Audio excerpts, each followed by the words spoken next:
Assalamualaikum warahmatullahi wabarakatuh. Perkenalkan, nama saya Ilham Fadilah. Di sini saya akan membahas tugas 1 dari mata kuliah Psikologi Komunikasi tentang ruang lingkup psikologi komunikasi.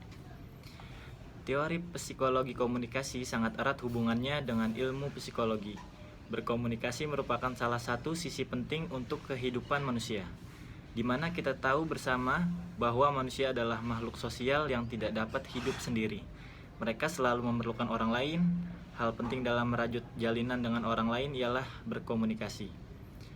Hubungan yang dijalin akan berjalan baik jika komunikasi antara satu dengan lainnya berjalan dengan efisien. Oleh karena itu, mengingat utamanya komunikasi, teori psikologi komunikasi bersamaan mengembangnya kehidupan manusia ada yang namanya teori komunikasi. Baik, untuk selanjutnya masuk ke dalam ruang lingkup. Ilmu psikologi komunikasi dibangun berdasarkan berbagai teori yang berupaya menjelaskan bagaimana individu berinteraksi satu sama lainnya berdasarkan tinjauan psikologi. Teori dalam psikologi komunikasi di sini terbagi menjadi ada 3. Yang pertama ada teori perilaku, yang kedua teori kognitif, yang ketiga adalah teori biologis. Teori perilaku merupakan teori yang menjelaskan kesiapan seseorang untuk bereaksi terhadap suatu objek dengan cara-cara tertentu. Dapat dikatakan bahwa kesiapan yang dimaksudkan merupakan kecenderungan yang potensial untuk bereaksi dengan cara tertentu apabila individu dihadapkan pada suatu stimulus yang menghendaki adanya respon. Yang kedua itu teori kognitif, merupakan suatu proses perubahan persepsi dan pemahaman dapat diukur dan diamati. Model ini lebih berorientasi pada studi bagaimana mahasiswa belajar berpikir.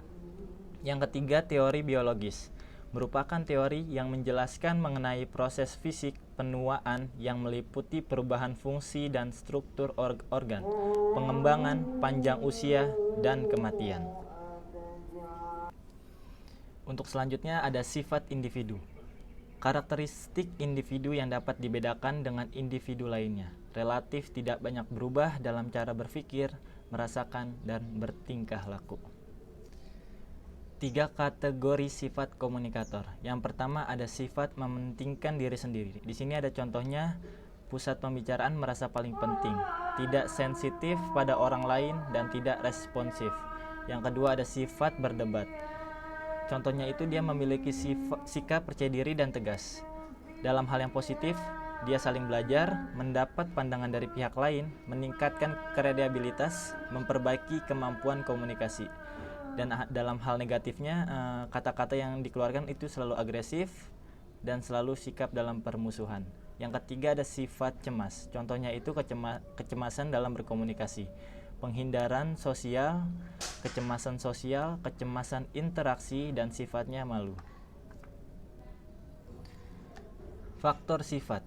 Faktor sifat terbagi menjadi 5. Yang pertama ada sifat neurotisisme, yaitu kecenderungan merasakan emosi negatif dan perasaan tidak bahagia. Yang kedua ada sifat ekstraversi, yaitu kecenderungan untuk senang bergaul, menyukai kelompok lain, percaya diri, dan berpikir optimis.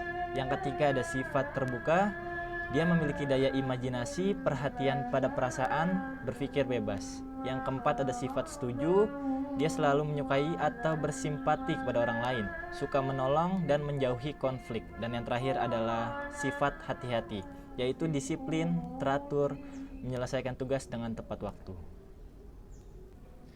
Apakah sifat individu merupakan sifat keturunan? Ya, faktor keturunan memberi pengaruh penting dalam membentuk kepribadian seseorang. Kepribadian merupakan karakteristik seseorang yang membedakan satu orang dengan orang lain. Kepribadian meliputi karakteristik cara berpikir, berperilaku, dan perasaan orang tersebut. Faktor genetik dianggap mempunyai pengaruh terhadap karakteristik kepribadian tertentu, yang kemudian dipengaruhi juga oleh faktor lingkungan termasuk pola asuh dalam keluarga. Oke, di sini ada sifat dan keturunan menurut teori James McCloskey, yaitu pengaruh lingkungan atau proses belajar tidak berpengaruh besar terhadap pembentukan sifat seseorang. Hampir sekitar 80% perbedaan sifat di antara individu manusia disebabkan secara biologis. Di sini ada 3 sifat utama. Yang pertama ada ekstraversi, yaitu melihat keluar. Yang kedua ada neurotisme atau sifat cemas. Yang ketiga ada psikotosisme atau kurang kontrol terhadap diri sendiri. James McCroskey menyimpulkan, kecemasan yang serius dalam berkomunikasi adalah karena faktor biologis. BIS, rangsangan yang dianggap negatif diproses pada bagian otak yang disebut sistem pencegahan tingkah laku atau Behavioral Inhibition System. Orang dengan BIS sangat aktif akan lebih mudah merasa cemas. Yang kedua ada BAS, sifat yang berlawanan dengan BIS. Justru ini adalah sifat sebaliknya. Behavioral Activation System atau sistem aktivasi tingkah laku mendorong orang berbuat sesuatu yang disebabkan adanya penghargaan atau kompensasi. Untuk selanjutnya ada faktor tingkah laku. Teori proses informasi menjelaskan bagaimana orang berpikir, mengatur dan menyimpan informasi dan bagaimana proses yang membentuk tingkah laku. Di sini ada beberapa teori dalam psikologi komunikasi. Yang pertama ada teori atribusi atau attribution theory.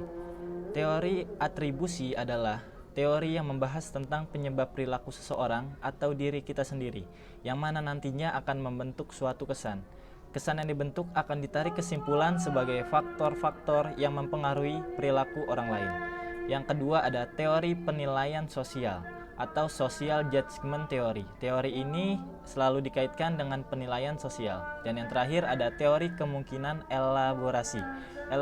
Elaboration likelihood theory adalah teori yang menjelaskan kemungkinan manusia untuk mengevaluasi yang akan diterimanya secara kritis. Teori ini mencoba menjelaskan tentang cara seseorang mengevaluasi informasi yang diperolehnya, baik secara kritis maupun dengan kurang kritis. Di sini teori kemungkinan elaborasi ini merupakan teori persuasi yang mencoba memprediksi kapan dan bagaimana seseorang akan atau tidak akannya terbujuk oleh pesan, karena manusia tidak selalu membuat penilaian secara sadar akan apa yang didengarnya. Oke, di sini menurut teori ini ada dua macam orang untuk mengelola informasi. Yang pertama ada rute sentral, yaitu manusia melakukan elaborasi atau memikirkan secara aktif terhadap informasi yang diterima secara kritis. Yang kedua ada rute periferal, yaitu manusia tidak melakukan elaborasi dan tidak bersifat kritis pada informasi yang diperoleh. Baik, untuk selanjutnya saya akan membahas tentang konsep diri. Konsep diri adalah istilah ini sesungguhnya merujuk pada pemahaman dan pengetahuan seseorang atas dirinya sendiri. Dalam aktivitas komunikasi, kesadaran ini sangat penting, mengingat seringkali kegagalan atau hambatan dalam hubungan sosial terkadang dipengaruhi oleh ketidakmampuan kita menyadari siapa diri kita sesungguhnya. Konsep diri tidak bersifat bawaan dari lahir, melainkan sesuatu yang didapat melalui proses pembelajaran, pengorganisasian diri dan senantiasa dinamis. Konsep diri adalah individu akan memiliki skema dalam mengevaluasi perasaan dan pemikirannya, sehingga seseorang dapat menerima seperti apa dirinya serta aspek-aspek positif dan negatif pada dirinya. Untuk selanjutnya ada konsep diri mengenai diri saya sendiri, dari hal yang positif maupun hal yang negatif. Dalam hal positif, saya jujur, sopan santun, serta menghargai dan menghormati orang lain. Saya mempunyai kepribadian jujur dalam melakukan hal apapun karena buat saya dengan adanya kejujuran kita akan dapat dipercaya dengan orang lain. Sopan santun, menghormati, serta menghargai orang yang ada di sekitar kita selalu saya lakukan karena dengan kita sopan serta menghormati dan menghargai orang lain, kita akan balik dihargai dan dihormati dengan orang lain itu. Hal negatif yang ada pada diri saya selalu tidak tepat waktu. Saya adalah pribadi yang terkadang tidak tepat waktu jika melakukan janji dengan orang lain dan jika berangkat kerja terbiasa tiba sesuai jam masuk kerja. Sikap tersebut sangatlah tidak baik karena membuat saya menjadi tidak disiplin, tergesa-gesa dalam perjalanan dan merugikan orang lain. Sekian presentasi dari saya, kurang lebihnya mohon maaf. Wassalamualaikum warahmatullahi wabarakatuh.